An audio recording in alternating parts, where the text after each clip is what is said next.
Day in my life ചെയ്യുന്ന കുറച്ച് കൂട്ടുകാർ ചോദിച്ചിട്ടുണ്ടായിരുന്നു ട്ടോ. അപ്പോൾ ഇതൊരു ഡേ ഇൻ മൈ ലൈഫാണ്. ഒരു 12:30 ഒക്കെ കഴിഞ്ഞിട്ട് ഞങ്ങൾ എണീറ്റപ്പോൾ. കാരണം 1 വീക്ക് കൂടിയിട്ടാണ് ഒരു ഓഫ് കിട്ടണത്. സോ കിടന്നങ്ങ് ഉറങ്ങി. പിന്നെ ഞങ്ങൾ സ്വിഗ്ഗിയിൽ നിന്ന് ഫുഡ് ഓർഡർ ആക്കി. ദോശയും ചമ്മന്തിയും പുട്ടും കടലയാണ് ട്ടോ അവൻ ഓർഡർ ആക്കിയിട്ടുണ്ടായിരുന്നത്. ആൻഡ് ഞാൻ നേരെ കിച്ചണിലേക്ക് പോയി. രാവിലെ ആണെങ്കിലും ഉച്ചയ്ക്കാണെങ്കിലും ഞങ്ങൾക്ക് ലൈം ടീ മസ്റ്റാണ് ഗൈസ്. ഞങ്ങളൊരു കോമൺ ഇൻട്രസ്റ്റ് ആണ് ലൈം ടീ. ഞങ്ങൾക്ക് രണ്ടുപേർക്കും ഒരുപോലെ ഇഷ്ടമാണ്.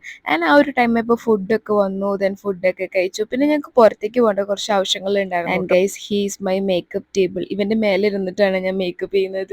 അങ്ങനെ ഞങ്ങൾ മേക്കപ്പ് ഒക്കെ ചെയ്ത് ഞങ്ങൾ പുറത്തേക്ക് ഇറങ്ങി. മെയിനായിട്ടുള്ളതെന്ന് വെച്ച് കഴിഞ്ഞാൽ അവൻ്റെ വണ്ടി കുറച്ച് നന്നാക്കാനുണ്ടായിരുന്നു ഗൈസ്. ഇതാണ് ഞങ്ങളുടെ മയിൽ വാഹനം. എപ്പോഴും പണിയാണ്. പണിയില്ലാത്ത സമയം പുതിയതൊരെണ്ണം എടുക്കണം എന്നൊക്കെ ഇങ്ങനെ വിചാരിച്ചിരിക്കുന്നു. പക്ഷേ വിചാരിക്കാനല്ലേ നമുക്ക് പറ്റുള്ളൂ. ആൻഡ് അത് കഴിഞ്ഞ് ഞങ്ങൾക്ക് കുറേ സാധനങ്ങളൊക്കെ മേടിക്കാനുണ്ടായിരുന്നു. പിന്നെ മറ്റന്നാൾ തൃശ്ശൂർ പൂരമാണ്. അപ്പോൾ അതിൻ്റെ ഒരുക്കങ്ങളൊക്കെ ഗംഭീരമായി റോട്ടിൽ നടക്കുന്നുണ്ട്. പിന്നെ സ്റ്റുഡിയോയ്ക്ക് പോയിട്ടുണ്ടായിരുന്നു കേട്ടോ. പിന്നെ എട്ടരയ്ക്കും പോയിട്ടുണ്ടായിരുന്നു. പിന്നെ ഞങ്ങൾ നേരെ മൂവിക്കാണ് പോയത്. തുടരും കാണാൻ. ഉച്ചയ്ക്ക് ഫുഡ് കഴിച്ചില്ല എന്നുള്ള കാര്യം ഞങ്ങൾ രണ്ടുപേരും മറന്നുപോയി ഗൈസ്. ആ രാവിലെ കഴിച്ചതാണ്.